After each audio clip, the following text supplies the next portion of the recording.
G'day guys, welcome back to the VTV. I'm Az. It's really exciting today to be able to talk to you about Australian films. Please welcome to VTV Mr. Matt Nable and his leading man Nathaniel. Thank you for joining us, guys. It's great to have you down. As I was saying before, it's an interesting kind of environment, the Australian film industry, and to get films made in this country is a bit different than like in the States, where there's not as much money in this country. And you guys had a really interesting story to get this thing off the ground, so I'll throw over you, Matt, and you can tell us, how did The Final Winter get made?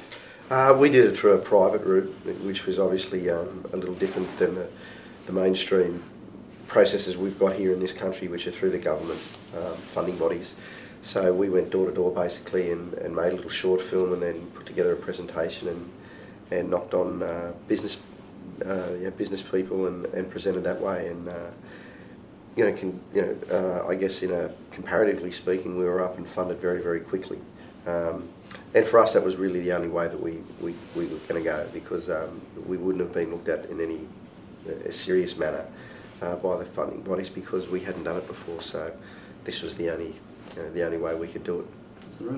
And with the storyline that you're dealing with, it's funny. It's The Final Winter, of course. It goes on. Its background is rugby league, but it's really not what the film's actually talking about, and which is an interesting angle, because a lot of sporting films that come out in Australia tend to stay the line of just a sporting film, and you've gone in a completely different tack than this one.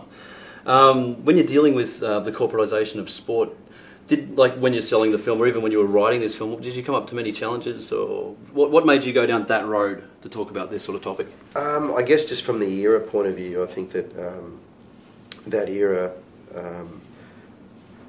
there's an endearment from that era across all levels of society, whether it be sport or music or culture. And the 80s was late 70s, early 80s was a time that harked back to a period where things were much less politically correct and undiluted, and so therefore we knew with the backdrop of sport that we could really pull through some really universal themes that were going to be really poignant and really gives the audience something to grab a hold of. Absolutely. So Nathaniel, tell us, how did you become a part of this film, this process? How did you get involved? I was sent the script and I had a read of it, and I went in for the test with Maddie, and the test was a confrontation between the two brothers, which was it was quite a difficult test, really. I mean, in terms of the subject matter and whatnot. And we had to go toe to toe, and I did the test and then got the call, and subsequent to that, I pretty much had to hit the gym the next day.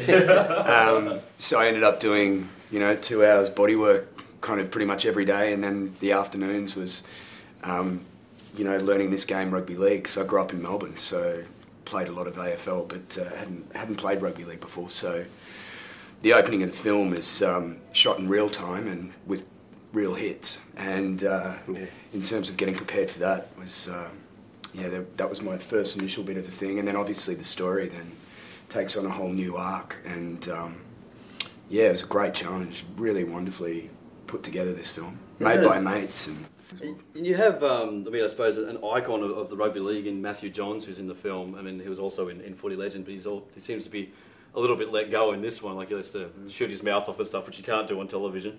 But how did you get him, and also the iconic John Jarrett? I mean, getting him must have been a major coup.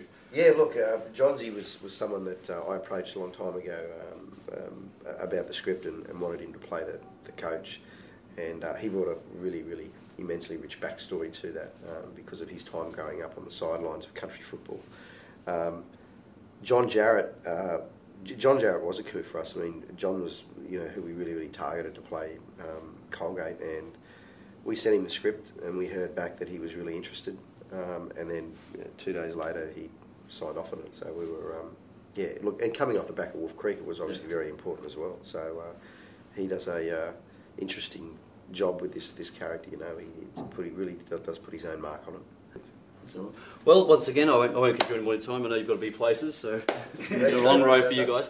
But The Final Winter sneaks in cinemas on August 31 and opens on September 6 nationally. Please thank Matt and Nathaniel for coming along and support the Australian film industry. Come and check this puppy out, it's great fun. We'll see you soon on VTV. Thanks very much. Thanks, mate. Cheers,